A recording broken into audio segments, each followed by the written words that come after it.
பிரியாணினா அன்ஹெல்தி அப்படின்னு சொல்லி நினைக்க வேணாம். இன்னைக்கு நம்ம ஒரு ஹெல்தியான வேலை டயட் பிரியாணி செய்ய போகிறோம். ரொம்பவே டேஸ்ட்டாக முஸ்லீம் பாய் வீட்டு தம் பிரியாணி வந்து செய்ய போகிறோம். இதுதான் வந்து நமக்கு பிரியாணி செய்ய போகிறதுக்கான தேவையான பொருள். எல்லாமே வந்து ஹெல்த்தி தான். பிரியாணியில் ஒரே ஒரு திங் அன்ஹெல்தி அப்படின்னு சொல்லி பார்த்தீங்கன்னா அது வந்து ஆயில் தான். இன்னைக்கு நம்ம வந்து ஆயில் வந்து சேர்க்க போகிறதே இல்லை. இப்போ அம்மா செய்ய போகிற பிரியாணி மொத்தம் 5 பேர் சாப்பிட்ற அளவுக்கு உங்களுக்கு செஞ்சு காமிக்க போகிறாங்க. இந்த பிரியாணியில் நம்ம மொத்தமாக 2 ஸ்பூன் அளவுக்கு தான் நம்ம நெய் வந்து யூஸ் பண்ண போகிறோம். ஸோ 2 ஸ்பூன் அளவுக்கு தான் நெய் அப்படின்னு சொல்லி பார்த்தீங்கன்னா ஒரு ஆளுக்கு 1/2 ஸ்பூனுக்கும் கம்மியாக தான் கீ வந்து உங்களுக்கு வந்து நீங்கள் வந்து சாப்பிட போகிறீங்க. 1 kg சிக்கன் வந்து எடுத்திருக்கோம். சிக்கன் நீங்கள் வாங்கும்போது ரொம்ப முக்கியமாக நோட் பண்ண வேண்டியது சிக்கன் பிரெஸ்ட் தான் வாங்கணும். ஏன்னா சிக்கன் பிரெஸ்ட்டில் தான் நமக்கு ப்ரோட்டீன் ரொம்ப அதிகமாக இருக்குது, ஃபேட் ரொம்ப கம்மியாக இருக்குது, கார்ப்ஸ் ரொம்பவே கம்மி. ஸோ சிக்கன் பிரெஸ்ட் நீங்கள் டயட்டில் இருக்கும்போது நீங்கள் எவ்வளோ வேணாலும் சாப்பிடலாம். ஸோ சிக்கன் பிரெஸ்ட் கரெக்டாக வந்து எடுத்துக்கோங்க. சிக்கன் பிரெஸ்ட் வந்து 1 kg வந்து எடுத்திருக்கோம். ஸோ அதுக்கு வந்து 1/2 kg ரைஸ். ஸோ நீங்கள் ரைஸ் இந்த பிரியாணி சாப்பிடும்போது ரைஸ் கம்மியாக இருக்கும். ஸோ அதில் வந்து பீஸ் வந்து நிறையா இருக்கும். ஸோ பீஸ் நிறைய சாப்பிட்டா இது வந்து வெயிட் சேராது. பீஸ் இதை நிறையா சாப்பிடும்போது நமக்கு வெயிட் லாஸ்க்கு ரொம்பவே ஹெல்ப்ஃபுல்லாக இருக்கும்.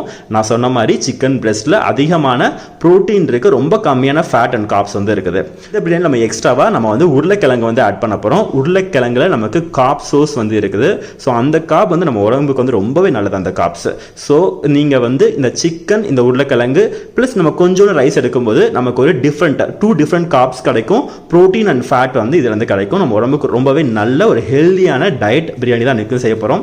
வாங்க இப்போ நமக்கு அம்மா வந்து எப்படி செய்யலாம்னு சொல்லி செஞ்சு காட்டுவாங்க. வாங்க எப்படி செய்யலாம்னு சொல்லி பார்த்துடலாம்.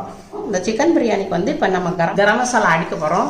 இப்போ வந்து ஒரு 15 ஏலக்காய், 15 கிராம்பு, ஒரு சிறிய அளவு பட்டை, இந்த முழு பூண்டை வந்து அப்படியே ஃபுல்லாக உரிச்சு வச்சுருக்கேன்.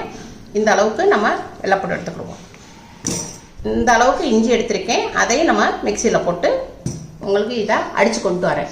இப்போ நான் அடிச்சுட்டு வந்துட்டேன்.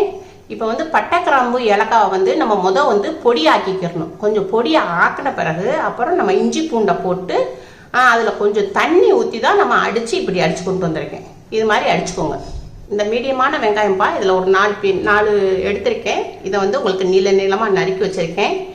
இப்போ வந்து 3 தக்காளி எடுத்திருக்கேன், கொஞ்சம் புதினா எடுத்திருக்கேன், கொஞ்சோண்டு கொத்தமல்லி, 12 பச்சை மிளகாய் எடுத்திருக்கேன், ஒரு எலுமிச்சம்பழம், ஒரு பட்டை, சின்ன பட்டை, 2 அன்னாச்சி பூ, இது பிரிஞ்சி இலை, நெய் எடுத்திருக்கேன், தயிர், 1/2 கிலோ சீரக அரிசி, 1 கிலோ சிக்கன். இது சிக்கன் வந்து நான் கழுவி எடுத்திருக்கேன், 2 உருளைக்கிழங்கு.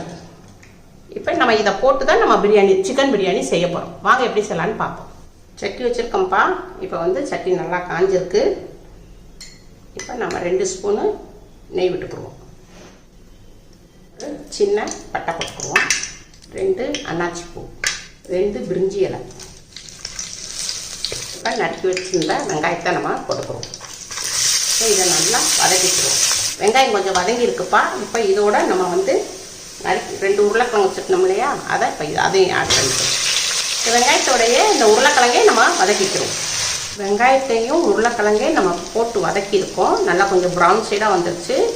இப்போ வந்து உருளைக்கிழங்கு வந்து இந்த அளவுக்கு தான் நம்ம வெட்டணும். அப்போ தான் நம்ம பிரியாணி சாப்பிடும் போது உருளைக்கிழங்கு வந்து உங்களுக்கு முழுசாக கிடைக்கும். இல்லாட்டா சிறுசாக போட்டிங்கனாக்க இது வந்து உங்களுக்கு கரைஞ்சி போயிடும். நல்லா வதங்கிடுச்சு. இப்போ நம்ம நறுக்கி வச்ச தக்காளியை போட்டுக்கணும். இப்போ நம்ம தக்காளி போட்டிருக்கோம், லைட்டாக வதங்கியிருக்கு.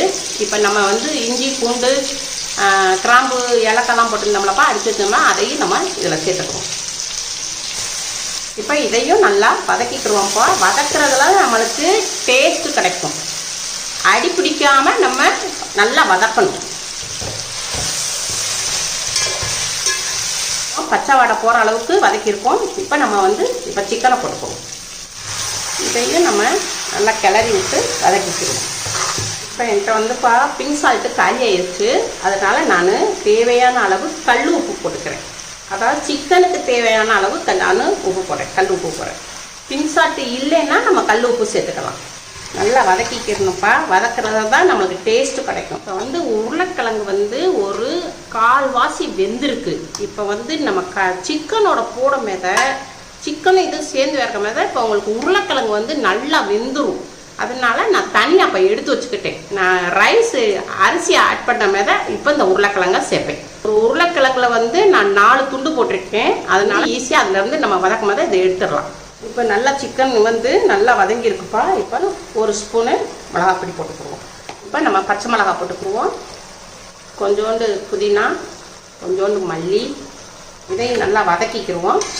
புளிக்கரண்டி பாது, புளிக்கரண்டியில் 2 கரண்டி நான் தயிர் விடுறேன். 100 ml தயிர், ஒரு அரை எலுமிச்சம்பழம். நம்ம இதை வந்து கிளறி விட்டுக்குவோம். சிக்கன்லேயே தண்ணி இருக்குது, நம்ம தண்ணி ஊற்றலப்ப ஒரு 10 நிமிஷத்துக்கு இந்த தண்ணியிலே நம்ம வேக விடுவோம். மூடி போட்டுக்குருவோம். அரை கிலோ அரிசி அளந்ததில் நம்மளுக்கு வந்து இதில் வந்து 3 உலக்கு வந்திருக்குப்பா. 3 உலக்கு அரிசிக்கு நம்ம 6 உலக்கு தண்ணி ஊற்றுறோம். 6 உலக்கு தண்ணி ஊற்றுறதுல இப்போ வந்து சிக்கனும் தயிரும் கலந்தனால இதிலே 1 உலக்கு தண்ணி இருக்குது. நம்ம இப்போ இதில் வந்து 5 உலக்கு தண்ணி ஊற்றுவோம். இது நல்லா கொதிக்கட்டும். கொதிச்ச பிறகு நம்ம ரைஸை போடுவோம். இப்போ தான்ப்பா கொதிச்சு வருது. இப்போ வந்து இது வந்து சிக்கன்லேருந்து நமக்கு எண்ணெய் விட்டுருக்கு. அரிசியை கழுவி வச்சுருக்கேன், சீரக சம்பா அரிசி. இப்போ நான் அதை வந்து போடுறேன்.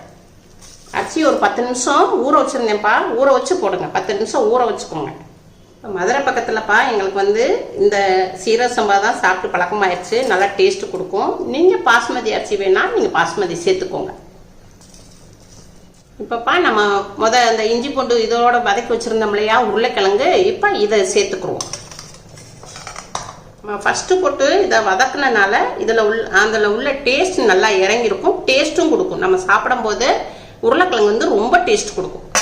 சிக்கனுக்கு நம்ம உப்பு போட்டிருந்தோம்ப்பா. இப்போ நம்ம அரிசிக்கான உப்பு போட்டுக்குருவோம்.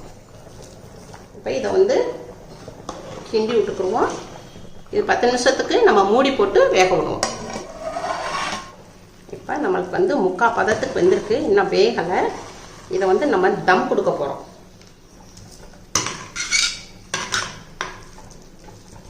இதை இப்போ வந்து நம்ம மூடி போட்டுருவோம். நம்ம தோசைக்கல் வச்சுருக்கோம். தோசைக்கல்லில் வந்து இப்போ தோசைக்கல் நல்லா ஹீட்டாக இருக்கணும். அந்த ஹீட்டாக இருக்கிறதுனால நம்ம 3/4 பதத்தில் வேக வச்ச இந்த சிக்கன் பிரியாணி தூக்கி தோசைக்கல் மேலே வச்சிடணும். வச்சிட்டோம்னா அந்த ஹீட்டில் தான் உங்களுக்கு ஃபுல்லாக நல்லா வேகும். இப்போ எதுக்கு செய்கிறோம்னா, இப்போ அடுப்பில் நம்ம வச்சுருந்தோம்னா அது வந்து உங்களுக்கு கறி பிடிக்கும். அதனால பிடிக்காமல் இருக்கிறதுக்கு தான் நம்ம தோசைக்கல்லை வச்சு நம்ம வந்து இந்த தம் கொடுக்குறோம். ஒரு 10 நிமிஷம் நம்ம தம் கொடுப்போம்ப்பா. இப்போ நம்ம ஓப்பன் பண்ணுறோம்ப்பா. சிக்கன் பிரியாணி நல்லா பொழுன்னு இருக்குப்பா. இப்போ நம்ம இப்படி பிரட்டி விட்டுருவோம். தண்ணி கரெக்டாக இருக்குப்பா. எதுவுமே இதாகலை. உங்களுக்கு நல்லா பொழுன்னு இருக்கு பிரியாணி. இந்த அளவுக்கு நீங்கள் தண்ணி வச்சிங்கன்னா உங்களுக்கு கரெக்டாக வரும். அவ்வளோதான்ப்பா, ரெடி ஆயிடுச்சு. இப்போ நம்ம பிரியாணி எடுத்து பிளேட்டில் மாற்றிக்கிடுவோம். Chicken biryani ready. நீங்க ஒரு ஆள் வந்து இந்த பிரியாணியில ரெண்டு உருளைக்கிழங்கு எடுத்துக்கோங்க, 5 பீஸ் சிக்கன் வந்து எடுத்துக்கோங்க, கொஞ்சோண்டு ரைஸ் வந்து எடுத்துக்கோங்க. தொட்டுக்கிறதுக்கு இந்த மாதிரி தயிர் பச்சடி வந்து போட்டுக்கோங்க. ரொம்ப நீங்க முக்கியமா நோட் பண்ண வேண்டியது, இந்த பிரியாணி சாப்பிடுறது அன்னைக்கு மட்டும் நீங்க காலைக்கும் நைட்டுக்கும் ஒயிட் ரைஸ்ல மேடான ஃபுட் எதுவுமே சாப்பிடக்கூடாது. ஓட்ஸ், கம்பு, ராகி இந்த மாதிரி நீங்க எது வேணாலும் எடுத்துக்கலாம். ஆனா ஒயிட் ரைஸ்ல மேடான ஃபுட் வந்து சாப்பிடாதீங்க. நம்ம மதியானம் இந்த பிரியாணி நம்ம ஒயிட் ரைஸ்ல தானே செஞ்சு வந்து சாப்பிட்டுருக்கோம். இதே மெத்தட்ல அப்படியே செய்யுங்க. ரொம்பவே டேஸ்டா இருக்கும். நான் சொன்ன மாதிரி வெயிட் லாஸ்க்கு நமக்கு ரொம்பவே வந்து யூஸ்ஃபுல்லா இருக்கும். ரொம்பவே ஹெல்தியான டயட் பிரியாணி எப்படி செய்யலாம் அப்படின்னு சொல்லி பார்த்துருப்பீங்க.